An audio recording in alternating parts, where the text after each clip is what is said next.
Good morning and welcome to Temple Beth Israel's Tuesday morning class.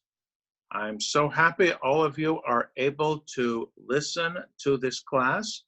We had talked last week about the possibility of doing this via Zoom. Unfortunately, we are not quite ready from a technical point of view to do that yet. I hope to be able to do it by next week. And if you want to be part of the Zoom conversation, we're going to have to send you an invite. So let us know that you are interested by emailing or phoning the office, and your numbers will then be forwarded to me. I also want to remind you that I am doing this from my house. You are seeing a nice picture of the Temple Library behind you. It's to give all of us the sense that this is the class the way it used to be.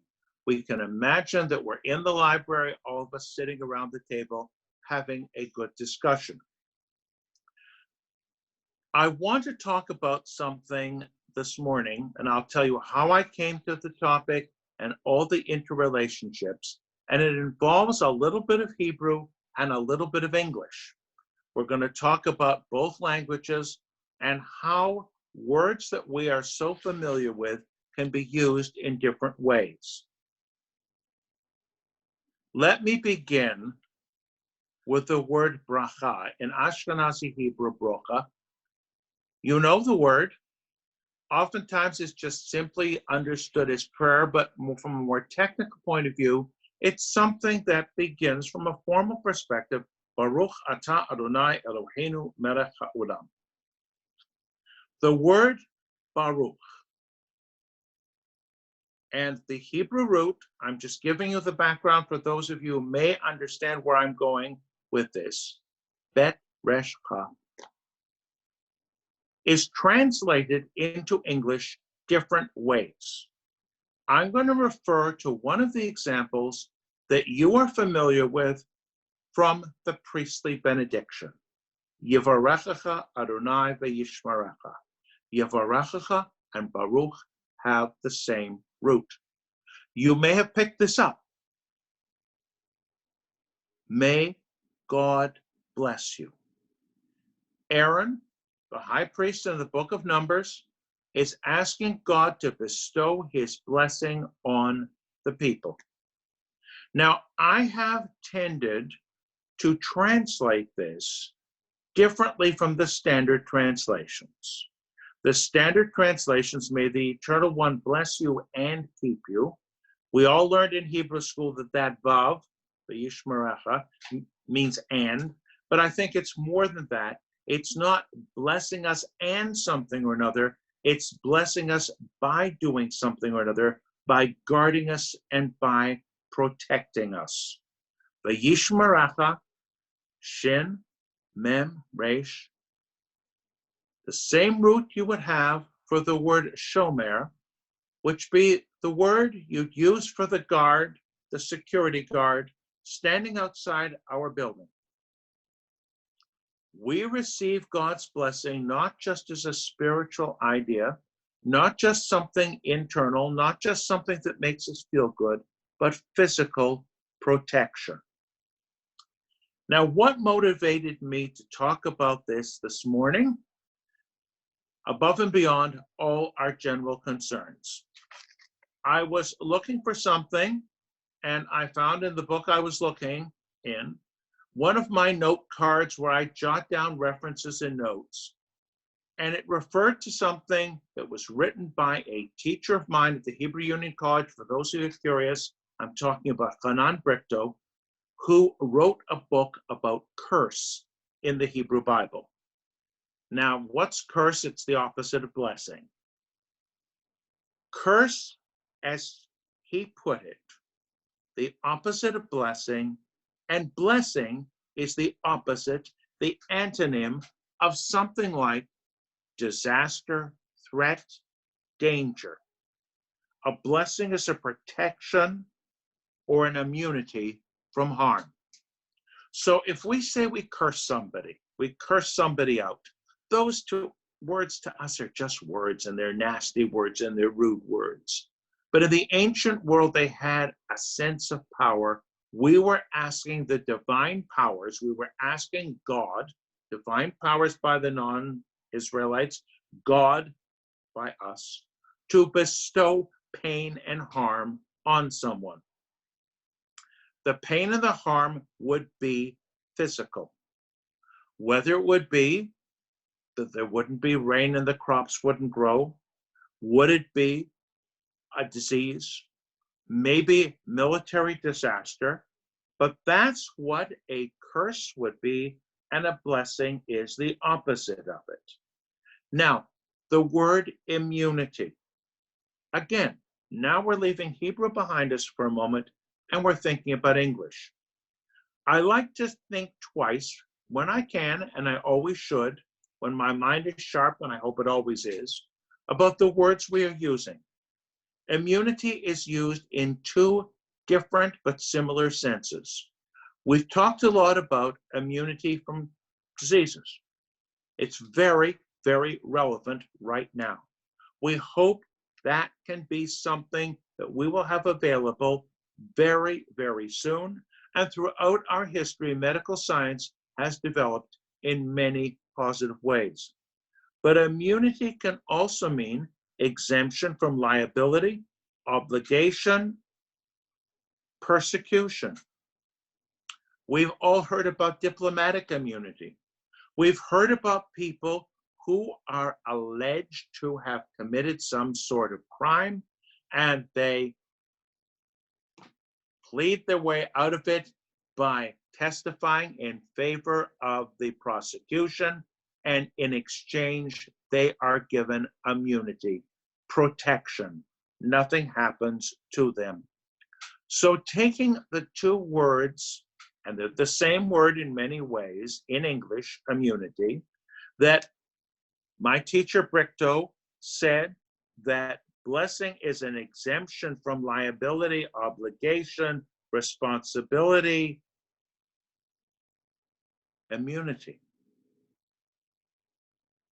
May we view it not just in its social and legal sense, but also in its medical sense.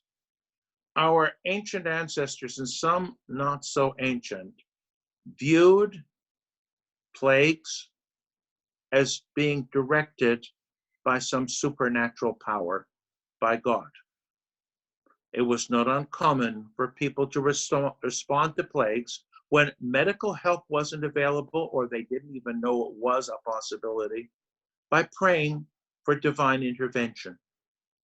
I'm not saying we shouldn't pray right now, but the divine intervention should be to stimulate the minds of the scientists to find a way of dealing with this. Again, we're thinking in more modern terms because we have the ability to do so. We have made so many advances. We're not there yet. We're still at the mercy of powers in nature that are stronger than we are. But maybe they won't always be so strong. Many diseases that threatened us as a regular concern are no longer such regular concerns. I know many of you have spoken to me about polio not that long ago. I myself remember when people were scared of polio. We have our polio shots, we have our polio vaccines. We are in an entirely different situation today. And when we drink milk, do we think twice about the fact that it's pasteurized? These are interesting concerns. Now, as I am talking to you right now, I apologize, you may hear a phone ringing in the background. Our technology isn't perfect. Corin and Spencer are putting an enormous amount of time and effort into helping me. Actually, they're doing the hard part because the technology is a bit beyond me. But we're trying to present these classes to you and our services and our 4 p.m. Friday happy hours in order to communicate more with you. One of the things that we often did in our Tuesday morning class was give people the opportunity just to ask questions or talk about anything that was on their minds. If you have such things or topics you'd like me to focus on, email them, phone me, whatever. We also talked about the distinct possibility of just sharing. Have I read anything or come across anything recently that is of real interest? And just this little connection, picking up something and rereading it that I hadn't read in a long time, making the connection between blessings and curses and translating them out of their just spiritual sense. People feel blessed. They're lucky. Things are going well for them. But it's more than just the spiritual sense. It's very, very down to earth. You're blessed when you're protected. You're blessed when you are secure. Now, one of the things we focus on when we read the priestly benediction, and it's from the book of Numbers, it's quite old. It's one of the earliest parts of the biblical text. And I am now turning to page 299 in Mishkan Tfilah. Here it is in front of us. We often translate this rather sloppily. The text here says, may God bless you and keep you. Now, I prefer bless and protect. The last section, Yisa Adonai panav elecha, may you feel God's presence within you always. Literally, it means something else. Yisa Adonai panav, may the Eternal One, Adonai, Yisa panav, lift up his face, elecha, toward you. We don't like to talk about God in physical terms, but we only have human language to use. God does not have a face, but this is a way of speaking about God. Moses spoke to God, and God spoke to Moses, panim el panim, face to face. But it doesn't mean face to face literally. We were taught to translate that as directly. Okay? Now, what does it mean to Yisa panav elecha? Imagine the following situation. Someone is reading or looking at something on their phone or making a soup. And they're focusing, they're looking at that object, whether it's the book, the phone, the soup, or whatever. To give the second person proper attention, you need to lift up your face and look at that person. Does this mean, and I really think it does, may God pay attention to us? And I'm not translating literally when I say that, but that's the point that is trying to be made. May God pay attention to us in our time of need at this very, very difficult time where the whole world is shut down. May we very, very soon be able to gather together, not virtually in this library with a picture of the books behind me while I'm sitting at home in our dining room. May we all be able to get back to our sanctuary and resume the way of life that we all enjoyed and that we were all blessed to have. And may we be blessed to have that luxury again in the near future. Again, if you are interested in a Zoom class, give us your name and your contact information so we can send you out invites. I don't know how else to do this. We can't just have this completely in the public domain. There have been too many situations that are uncomfortable as a result. And we will be in touch with you and we will send you the appropriate invites. These Zoom gatherings have worked well for our Friday afternoon happy hour. And we've also, by the way, just so you know, we're going to have a Zoom executive board meeting this afternoon. I am meeting ahead of that meeting by Zoom with all the rabbis in our area. And then on Thursday, we're having another meeting just of congregational rabbis comparing notes on how we are dealing with this crisis and specifically how we're going to deal with the high holidays. So this gives us an opportunity to communicate. Not really one-on-one, but really one-on-one. It's more personal than just letters or emails. We get to see each other. We get to see how we look, how we feel. We can share our thoughts, and we can build together to make our community stronger, even in this very difficult time. And let us end by saying, may God bless us by protecting us and making us secure. Thank you for joining us this morning.